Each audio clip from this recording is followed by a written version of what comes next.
So we're here today just when you think things have really gone to the dogs. You dig through the president's proposed budget and see something just about no one would agree with. No one would agree with. And one of those things the White House buried in this budget, page 46, right here, okay, would take a direct shot at New York City and the safety in the country. They eliminate all of the VIPR dog teams we rely on for counterterrorism. You go to the airports and you see these dogs with specially trained agents. And nothing can replace the dogs for three reasons. A, they're mobile. You may remember when 13 people got through a gate at Kennedy a few years ago. They had to wait till the dogs were brought over to see if they had explosives on them. Second, no one's better at smelling a whole variety of different explosives than the dogs. Machines are good at this one or that one, but not the dogs. And third, dogs can't be hacked. You can hack all the machines at the airport, some really good hacker. Dogs can't be hacked. So these teams are very much needed. VIPR, they're called VIPR teams. They stand for Visible, Intermodal, Prevent, and Response. And I'm here today to play the safety pit bull and try to undo the damage.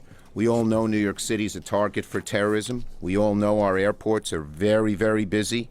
So is Penn Station, so are our ferries. And in the days of increased terror, we can't be too careful. Safety has to come first. The amazing thing, the budget number is rather low for these dogs. It's not a whole lot of money. But on so many different instances in this new budget, they just cut even things that everyone would want.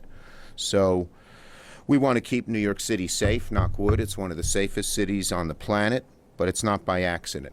There's a whole bunch of security measures. The NYPD has implemented a whole lot of them and done a very good job. So has the federal government. Ever since 9/11, the federal government's been involved in security because it often involves terrorists from overseas. And the canine dogs are a very critical example, just one, but a very critical resource that we should not lose. If the White House had its way, the canine teams that protect all of our transit hubs would be no more. Right now, the White House is putting forth a dangerous proposal to totally eliminate these VIPR canine teams. And any security expert will tell you that they're needed and they're unique, and obviously they're mobile. They complement the work of the other security things we do at the airports, at the train stations, and everywhere else. And they're like a mobile firewall. You can bring them anywhere. If the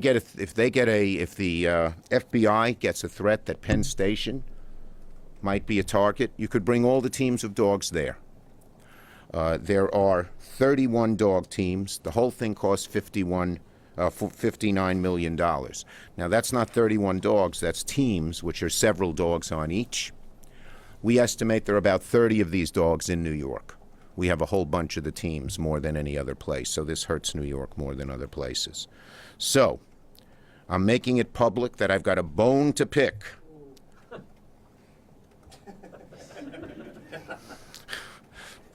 I'll say it again I'm making it public that I've got a bone to pick with the White House over the slashing of these VIPR teams, and we're going to fight this cut. Now, they tried to cut them last year or 2 years ago, not eliminate them, but cut them. I was able to restore the money. And I want to assure New Yorkers I'm going to fight as hard as I can to restore that money now. Cities like New York send far more money to Washington than we get back. Just ask Trump Tower, which alone costs us millions and millions of dollars. And the very least is that the federal government can help protect us. So we're going to make sure they stay here.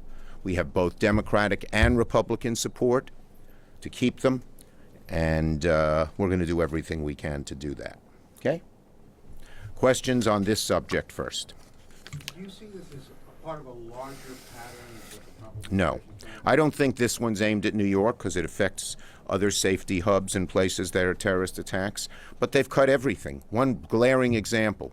The president in his State of the Union claimed that all the money he put into NIH has helped reduce cancer. He cut NIH last budget, and then this budget, 3 days later, he cut it again. We'll try to restore it. So they're just Mulvaney and the OMB cuts everything, including things we need. Since you said something similar in April 2018, are things different this time? They cut them all this time. Last time they just reduced them. That's the big difference. And are you confident you're going to be able to get that? I'm very hopeful, yes. What's the difference between these dogs and the others? That's a good question. These are the specialists. These are the most highly trained, and they're the best. And they're mobile. They're everywhere. So we have TSA dogs, but they're just where TSA is. We don't have TSA at Penn Station. Does this apply to like the NTA canines in Grand Central? There are different dogs, but none of them are as good as these. None of them are as mobile as these, and can be sent to any place in the New York area whenever there's a threat. And since they're federal government knows best. They work very closely with the NYPD where the threats are.